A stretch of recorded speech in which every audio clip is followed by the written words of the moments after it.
sticky piece of paper. Okay, so, hello. It is wonderful to see you all. This is a really overwhelming experience for me, as I'm sure it is for many of you. As I told someone, I sort of feel like Heinrich Schliemann at the moment that he discovered that Troy had 20 layers, and they were all together in one place. And it's like we are all Troy here. We are 20 plus many, many layers. I thought about, since Hal's main gig at Cornish has been teaching Shakespeare, I thought I'd start with a little Shakespeare. Friends, Romans, Cornishites, lend me your ears. I come not to retire, Hal Ryder, but to praise him. The evil that men do lives after them. The good we'll hear tonight. So let it be with Hal Ryder. And many of us will tell you that Hal Ryder is ambitious. He is. He's ambitious. Hal Ryder is an artist, a citizen, and an innovator. He is the man who makes the mission of Cornish College of the Arts come alive every day. Ow!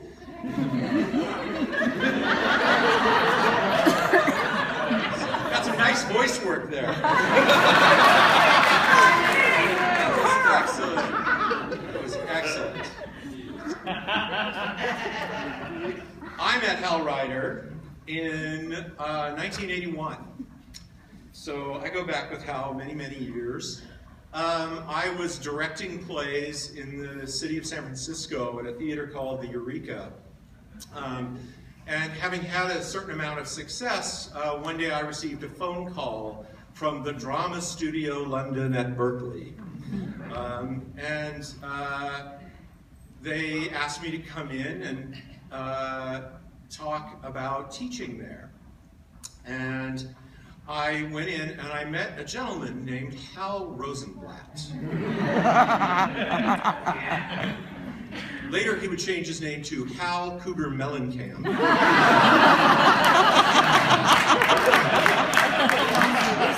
And then eventually Hal Ryder. But it was one of those moments, and I think Kurt Vonnegut has a term for it in Cat's Cradle, but I can't remember it right now, where fate takes you to the right place and the right time and the right people, and your life just goes in a direction that you never knew it would. And so Hal asked me if I wanted to be a teacher. And I said, I don't know, but I'll give it a try. And I ended up staying for 3 incredibly happy years at the Drama Studio London at Berkeley. And I became, at that place, an educator. I thought that I was an artist who could teach to make some money. But I became an educator. And Hal was the one, along with Rick Scott, who was his partner in running the place at the time, who saw me on the path and just pushed my shoulder a little bit down the road to being an educator. And being an educator is the single most fulfilling thing of my life after my marriage.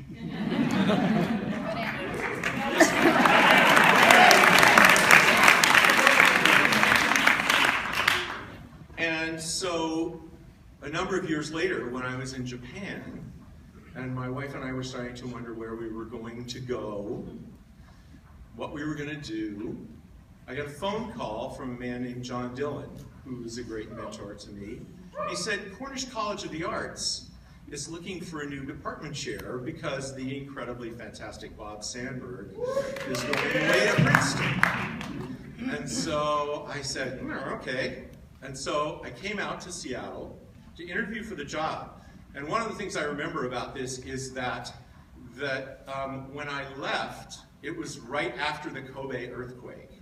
So I was very nervous about leaving my wife alone in Japan and coming here. And I got to Seattle, and who was on the interviewing committee? Hal Ryder. And Dina Burke, and Susan Corzat, and a whole bunch of incredible people. And so there was Hal Ryder again, ready to give my shoulder another push. And I fell in love with Cornish College of the Arts. I remember going to John Wilson's theater history class. And Sam Sibley read a paper about spirituality in the theater. And I thought, I found my tribe. I found my tribe at Cornish. Hal Ryder helped me find my tribe at the drama studio, and he helped me find my tribe at Cornish. And Cornish has stayed my tribe for 20 years. And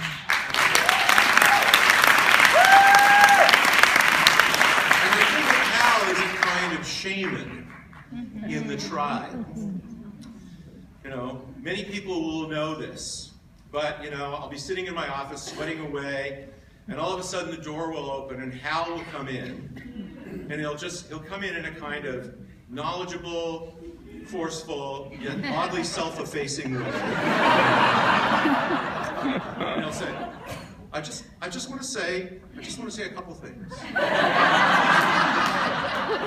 And he'll lay some pearl of wisdom about students or curriculum or something on you. And that's all. That's all. I assume that's only the first Hal Ryder impression that we'll do.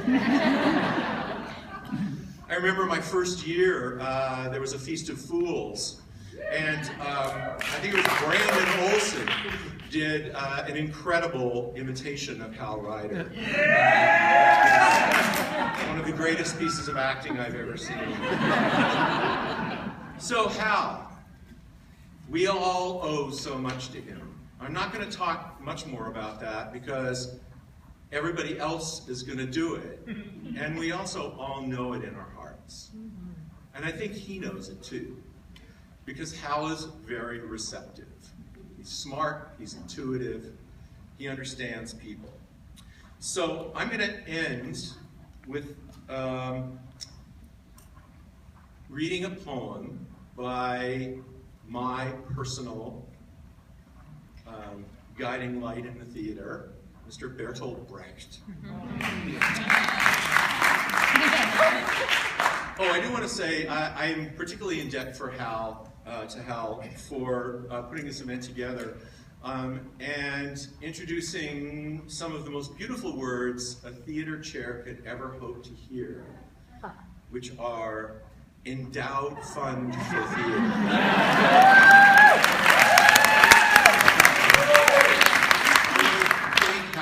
And everyone who's contributed to that, and really acknowledge Hal's brilliance at coming to that conclusion that we could do that, and his tenacity and his entrepreneurship in making it happen. And you who know Hal know that tenacity and entrepreneurship are two words that you can apply to him very easily.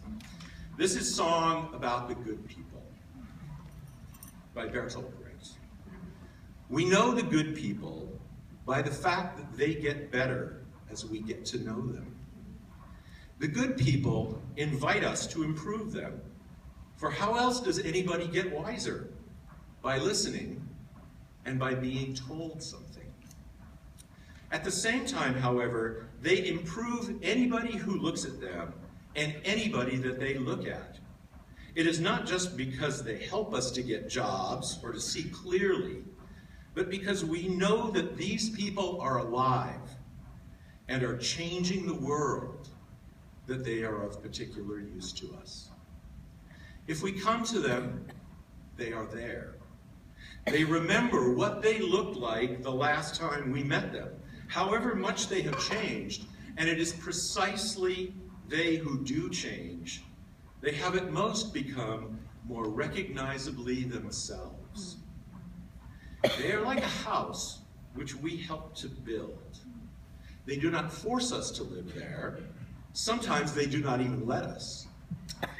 We may come to them at any time in our smallest dimensions, but at whatever we bring with us, we have to choose carefully. They have good reasons for everything they give us.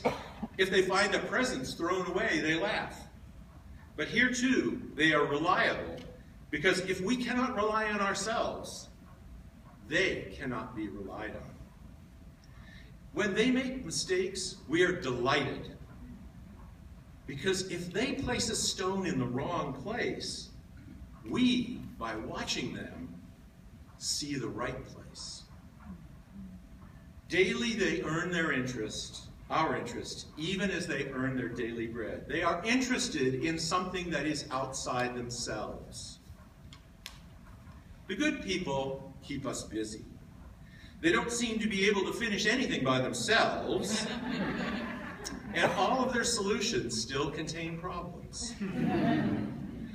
But when things are at their most complicated and even dangerous, suddenly we see their eyes fixed upon us.